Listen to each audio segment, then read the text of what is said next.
दोस्तों, current affair में आप सभी का स्वागत है।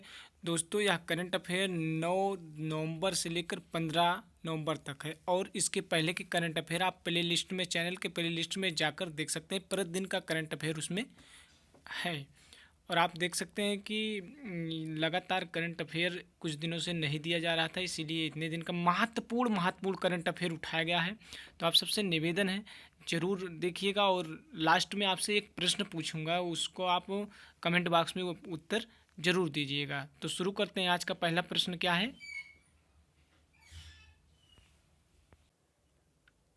पहला प्रश्न क्या है? हाल ही में किस देश ने H1N2 वायरस से संक्रमित मानव के पहले मामले की सूचना दी, जो स्वाइन फ्लू का एक दुर्लभ लक्षण है? कनाडा, मैक्सिको, चीन, नेपाल। तो किसने दी? कनाडा ने दी। थोड़ा इसके बारे में और अच्छे से जानते हैं। स्वाइन फ्लू H1N1 नामक फ्लू वायरस है के कारण होता है। H1N1 एक प्रकार का संक्रामक वायरस है। यह सुअर, पक्षी और मानव जीन का एक संयोजन है जो सुअरों में एक साथ मिश्रित होते हैं और मनुष्यों में फैल जाता है। अगला प्रश्न की ओर चलते हैं। भारत के कॉमिक्स हीरो चाचा चौधरी को निम्न में से किस परियोजना का ब्रांड एम्बेसडर चुना गया है? तो किस परियोजना का? नमामि गंगे परियोजना का। आप थोड़ा नमामि गंगे के बारे में और अच्छे से जान लेते हैं। नमामि गंगे परियोजना यह केंद्र सरकार की योजना है जिसे वर्ष 2014 में शुरू किया गया था। अब यहाँ पे आपसे प्रश्न बनता है कि नमामि गंगे परियोजना कब शुरू हुई थी? तो 2014 में शुरू हुई थी। इसके बारे में जानते रहिए कि सरकार द्वारा इस परियोजना की शुरुआत राष्ट्रीय नदी गंगा का प्रदूषण संरक्षण व कायाकल्प करने के उद्देश्य से किया गया था। चलते अगले प्रश्न की ओर। दुनिया का सबसे बड़ा हाथी पुनर्वास केंद्र किस राज्य में तैयार हो रहा है? तो किस राज्य में तैयार हो रहा है? ये केरल में तैयार हो रहा है। तो केरल की बात है तो थोड़ा बहुत केरल के बारे में। केरल में अभी हाल ही में प्रोजेक्ट के फ़ोन का ऐलान हुआ था। मतलब कि ये योजना शुरू हुई थी प्रोजेक्ट के फ़ोन का ऐलान, मतलब कि गरीबी रेखा से नीचे रहने वाले वहाँ की जनता को मतलब कि मुफ्त में इंटरनेट की सुविधा दी जाएगी। और वहाँ पे तिरंगा पहल की शुरुआत की गई थी। ब्रेक द चेन कार्टून अभियान केरल में शुरू किया गया था। अनाई मुई राष्ट्रीय पार्क कहाँ पे है? ये केरल में है। और केरल के जो कि सीएम कौन है? ये पिनरई विजयन है। और वर्तमान में वहाँ के गवर्नर कौन है? तो आरिफ मोहम्मद खान है। चलते अगले प्रश्न की ओर। 4 नवंबर 2020 से किस राज्य सरकार ने बैटरी चलित वाहनों पर 10% तक टैक्स में छूट देने का ऐलान किया है? तो किस सरकार ने? आपका तमिलनाडु ने। चलते थोड़ा इसके बारे में जान लेते हैं। तमिलनाडु में अब बैटरी चालित वाहनों पर 2022 तक मोटर वाहन टैक्स में छूट दे दी है। मुख्यमंत्री कौन है तमिलनाडु के इस समय? तो के पलानी स्वामी हैं। और राज्यपाल कौन है? बनवारी लाल पुरोहित हैं। राजधानी क्या है वहाँ की? चेन्नई है। चलते अगले प्रश्न की ओर।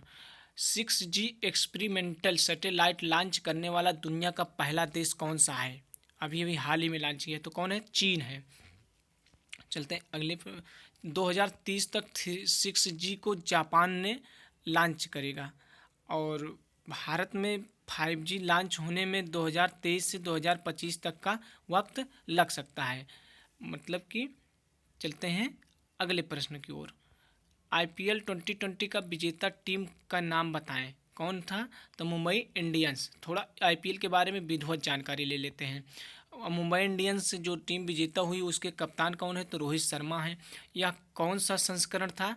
इसमें थोड़ा टाइपिंग मिस्टेक हो गया है। यह 13वां संस्करण था। IPL का कौन सा संस्करण था? 13वां संस्करण था। आयोजन कहाँ पे हुआ था इसका? UAE में। UAE की राजधानी क्या है? अबू धाबी है। प्रयोजक कंपनी कौन थी इसकी? ड्रीम 11 थी। फाइनल मैच, जो कि फाइनल मैच IPL का किस स्टेडियम में खेला गया था? तो दुबई इंटरनेशनल क्रिकेट स्टेडियम में खेला गया था। IPL के इतिहास में सबसे ज़्यादा रन बनाने वाला कौन खिलाड़ी है? तो ये विराट कोहली है, जो कि भारत के हैं। और विकेट लेने वाला सबसे ज़्यादा कौन है? ये लसिथ मलिंगा है, जो कि श्रीलंका के हैं। और ड्रीम 11 के ब्रांड एम्बेसडर कौन है? तो MS धोनी को बनाया गया था। चलते अगले प्रश्न की ओर।